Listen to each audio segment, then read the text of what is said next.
Hello. तो कैसे हैं आप लोग। आज आपके लिए लेके आया हूँ कक्षा 10वीं के लिए लास्ट और 5वीं यूनिट, जिसका पहला पार्ट है ये, जिसमें हम अध्ययन करेंगे हम बेसिक फार्म मैनेजमेंट का। फार्म मैनेजमेंट क्या होता है, कितने प्रकार है और क्या क्या इसका प्रबंध वगैरह करना होगा, वो सारा भी सीखेंगे। तो सबसे पहले बात करते हैं फार्म मैनेजमेंट की। फार्म मैनेजमेंट से मतलब है फार्म प्रबंध एक कला और विज्ञान है। अब कला कैसे है, विज्ञान कैसे है। कला है और विज्ञान है, ये विज्ञान और कला का एक मिला जुला रूप है, जिसमें बहुत सारी टेक्नोलॉजी का उपयोग करके, अपनी कला का उपयोग करके फार्म का प्रबंध करना है। यहाँ पे देखो, फार्म पर उपलब्ध जितने भी संसाधन हैं उनका अधिकतम से अधिकतम उपयोग करके फसल का अधिकतम से अधिकतम उत्पादन प्राप्त करना है और फार्म की गुणवत्ता बनाए रखनी है। ये फार्म मैनेजमेंट का बेसिक कॉन्सेप्ट है। अब यहाँ पे बात हो रही है फार्म टाइप की। फार्म कितने टाइप के हो रहे हैं, तो इसमें देखो 6 टाइप के फार्म हैं। पहला है स्मॉल। देखो स्मॉल के ऊपर लगभग 4 फार्म हैं, 2 फार्म हैं लार्ज के ऊपर। ठीक है, तो पहले फार्म की बात कर लेते हैं। फार्म पहला कौन सा है, स्मॉल सबसिस्टेंस फार्म। जो छोटी जोतें होती हैं 1 हेक्टेयर से कम, वो होती है स्मॉल सबसिस्टेंस। उसके बाद है स्मॉल सेमी सबसिस्टेंस, ये 1 से 2 हेक्टेयर वाली जितनी भी जोत होती है वो इसके अंदर आती है। और नंबर 3 पे आते हैं स्मॉल इंडिपेंडेंट। ठीक है, ये 2 हेक्टेयर से जो बड़ी होती है वो बड़ी। और नंबर 4 पे आती है स्मॉल डिपेंड, ये 4 हेक्टेयर से ज़्यादा होती है वो। उसके बाद है लॉन्ग कमर्शियल फार्म, जो 5, 10, 15 हेक्टेयर जितने भी आते हैं वो आती है। और कमर्शियल स्टेट, ये मोनोक्रॉपिंग, मतलब ये बहुत सारे जैसे विदेशों में है, अपने भारत के अंदर ये मोनोक्रॉपिंग वाला नहीं है, ये कमर्शियल फार्म वाला भारत के अंदर नहीं है। इसमें 200-300 एकड़ ज़मीनें आती है, 200-300 हेक्टेयर ज़मीनें आती हैं। उसके बाद फार्म के टाइप हैं, इनका कोई ज़्यादा अध्ययन करने की आपको ज़रूरत नहीं है, इनके नाम याद कर लेना और ये याद कर लेना इसके अंदर कितने हेक्टेयर फार्म वगैरह है। उसके बाद बात करते हैं हम टाइप ऑफ अपने फार्म है, जो वेजिटेबल फार्म है, क्योंकि अपने सिलेबस के अंदर वेजिटेबल है, तो वेजिटेबल जो फार्म होती है उसकी बिल्डिंग के बात कर रहे हैं। Type of building vegetable farm. तो देखो यहाँ पे जो बिल्डिंग हो रही है वेजिटेबल के लिए वो अलग अलग प्रकार की है। तो सबसे पहले है शेड नेट हाउस। ठीक है, जो शेड नेट हाउस है वो कौन सा है, ये गर्मी के मौसम में शेड हाउस का उपयोग किया जाता है। इसमें नर्सरी उगाने के साथ साथ ऐसे पादपों को उगाया जाता है जिनको छाया की आवश्यकता होती है, यानी ऐसे पादप जो बहुत ज़्यादा गर्मी सहन नहीं कर पाते, उनको यहाँ पे शेड नेट के अंदर उगाना है। उसके बाद है नंबर 2 पे पॉली हाउस। ये आपने देखा होगा, शेड नेट हाउस भी देखा होगा आपने, पॉली हाउस भी देखा होगा। पॉली हाउस में क्या होता है, फसलों को कीटों और पर्यावरणीय परिस्थितियों से अलग रखा जाता है।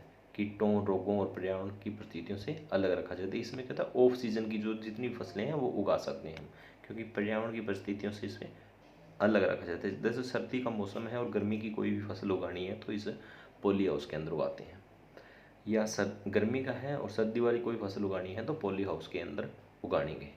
पॉली हाउस 2 प्रकार का होता है, एक स्वाभाविक हवादार पॉली हाउस और दूसरा है पर्यावरण नियंत्रण पॉली हाउस।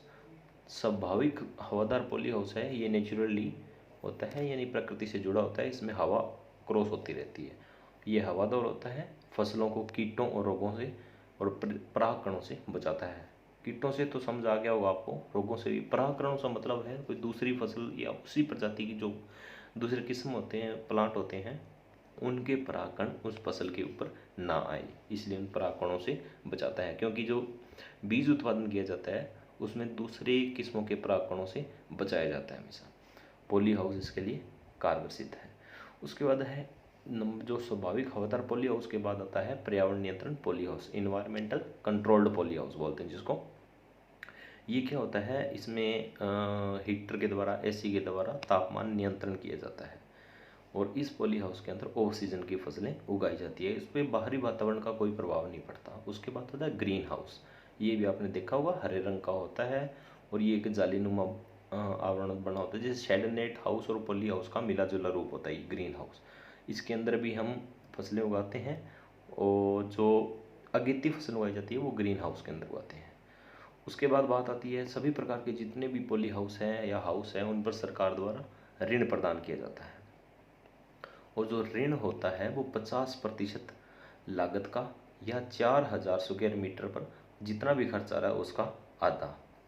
ठीक है, जितना भी खर्च आ रहा है 4000 स्क्वायर मीटर पर पॉली हाउस बनाने का, ग्रीन हाउस का, नेट हाउस का, शेड हाउस का, जितना भी कोई खर्च आ रहा है उसका आधा सरकार वहन करेगी और आधा किसान को करना पड़ेगा। और यह लागत कुछ आधी लागत तो मिलती है बनाने से पहले और आधी लागत मिलती है बनाने के बाद। और उसके अंदर जो सब्जियां वगैरह लगाते हैं, पादप सामग्री के लगाते हैं, उसकी भी 50% लागत सरकार वहन करती है, बाकी किसानों को मिलता है। इसके अंदर ड्रिप इरीगेशन जो लगती है, स्प्रिंकलर इरीगेशन लगती है, उस पर भी 90% सरकार द्वारा सब्सिडी मिलती है, 90%। तो ये जितनी भी सब्सिडियाँ वगैरह है ये लेने के लिए अपने नज़दीकी जो एग्रीकल्चर सुपरवाइज है, ब्लॉक डेवलपमेंट ऑफिसर जो एग्रीकल्चर का है, उनसे संपर्क कर लें। उसके बाद है मेन बात आती है, सबसे महत्वपूर्ण है भी कौन सी सब्जी उगाएं। तो यहाँ पे टॉपिक है selection of vegetable crop for growing.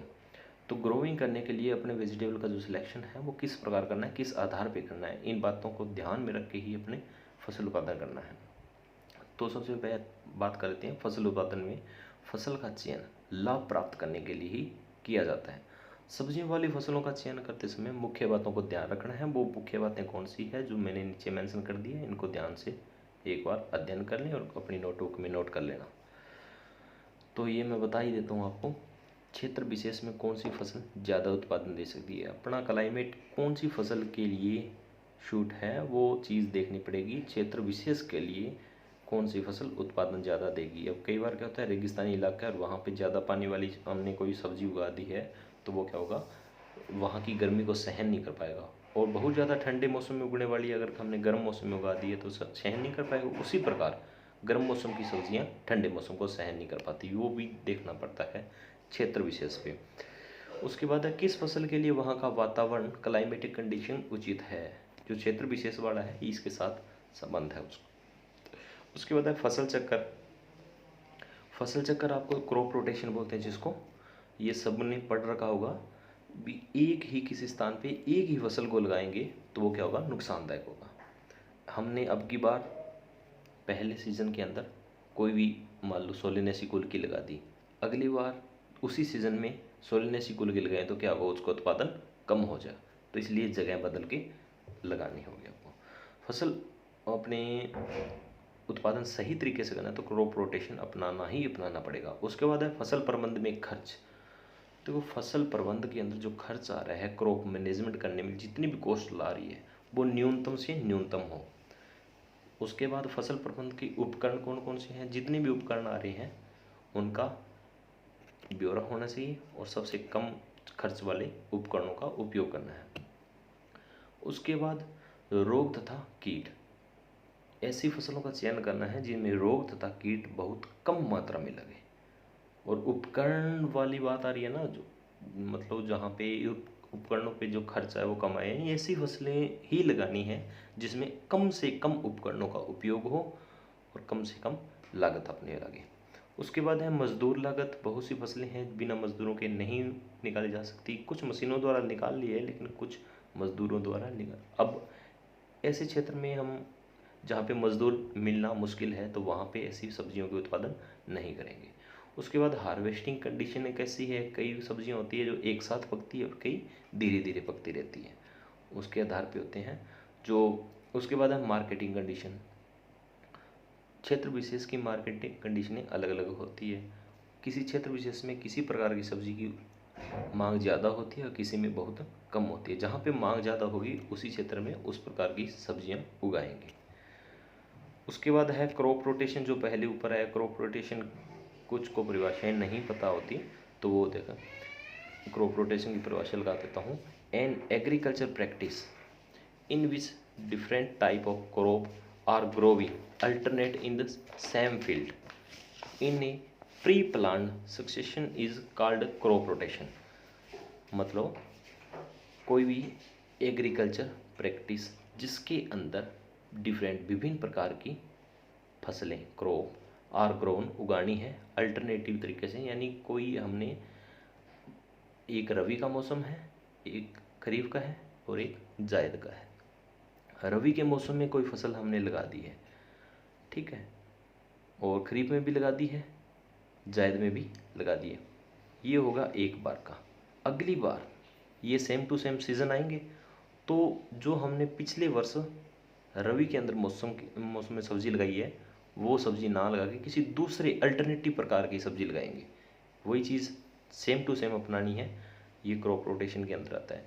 Can in agriculture practice, ये है एक प्रकार की एग्रीकल्चर प्रैक्टिस है जिसके अंदर डिफरेंट टाइप की क्रॉप आर ग्रोन, अलग अलग प्रकार की क्रॉपें उगाएंगी इन सेम फील्ड, किसी एक निश्चित जगह पे, और वह प्री प्लान्ड होनी चाहिए। Succession is called crop rotation. उसके जैसे ये नीचे बता रखा है, फर्स्ट ईयर के अंदर हमने ट्यूबर रूट लगाया है, सेकेंड ईयर के अंदर लीफ लगाया है। यानी कि जो पहले वर्ष हमने ट्यूबर रूट की फसल लगाई है, वहीं पे दूसरे साल ट्यूबर रूट की ना लगा के लीफ वाली फसलें लगाएंगे, और तीसरे वर्ष क्या होगा वहाँ पे लेग्यूम प्लांट के कोई लगाएंगे। तो इससे क्या होता है, इससे ज़मीन के अंदर पोषक तत्व बने रहते हैं। वीड किसी फसल विशेष का प्लांट स्पेसिफिक होता है, वीड पेस्ट डिजीज़ ये सभी के सभी प्लांट स्पेसिफिक होते हैं। वीड नहीं लगेंगी, पेस्ट नहीं लगेगी और डिजीज़ नहीं लगेंगी, इन सब का कंट्रोल हो जाएगा आसानी से बिना किसी करने पे। उसके बाद है इंटरक्रॉपिंग। इंटरक्रॉपिंग का मतलब क्या होता है, इसको आंतरिक सस्य भी बोलते हैं। इंटर दो या दो से अधिक फसलों को एक साथ एक ही खेत में उगाना इंटरक्रॉपिंग कहलाता है। ये ध्यान रख लेना, अपनी नोटबुक में सबसे ज़रूरी परिभाषा है, इसको नोट कर लेना। ये आपका पहला टॉपिक कंप्लीट हो गया, पहला पार्ट। दूसरा पार्ट आपको नेक्स्ट वीडियो में पूरी हो जाएगी। नेक्स्ट वीडियो में आपका क्लास 10वीं के सारे सेशन यूनिटी कंप्लीट हो जाएगी। चैनल को सब्सक्राइब कर लें, लाइक करें और अपने मित्रों के पास जल्दी से जल्दी शेयर करते हैं।